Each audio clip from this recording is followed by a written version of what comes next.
Angels, a truly beautiful story. Barefoot and dirty, the girl just sat and watched the people go by. She never tried to speak, she never said a word. Many people passed, but never did one person stop. Just so happens the next day I decided to go back to the park, curious if the little girl would still be there. Right in the very spot as she was yesterday she sat perched on high, with the saddest look in her eyes. Today I was to make my own move and walk over to the little girl.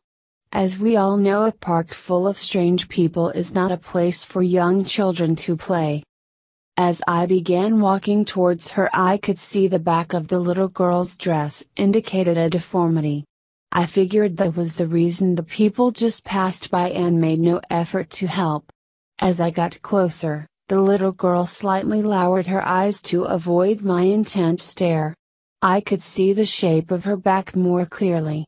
It was grotesquely shaped in a humped over form. I smiled to let her know it was okay, I was there to help, to talk. I sat down beside her and opened with a simple hello. The little girl acted shocked and stammered a hi after a long stare into my eyes. I smiled and she shyly smiled back. We talked till darkness fell and the park was completely empty. Everyone was gone and we were alone. I asked the girl why she was so sad.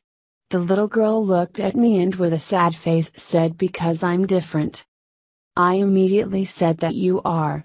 And smiled. The little girl acted even sadder. She said, "I know. Little girl," I said, "you remind me of an angel." She stood to her feet, and said, "Really?" "Yes, ma'am, you're like a little guardian angel sent to watch over all those people walking by." She nodded her head yes and smiled, and with that she spread her wings and said with a twinkle in her eye, "I am." I was speechless, sure I was seeing things.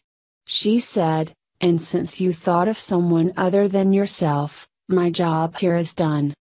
Immediately I stood to my feet and said, "Wait, so why did no one stop to help an angel?" She looked at me and smiled, "You're the only one who could see me, and you believe it in your heart." And she was gone. And with that my life was changed dramatically. So, when you think you're all you have, remember, there is an angel always watching over you. Pass this to everyone that means anything at all to you. To let them know you're glad they care about you. Like the story says, we all need someone. Every one of your friends is an angel in their own. Author unknown.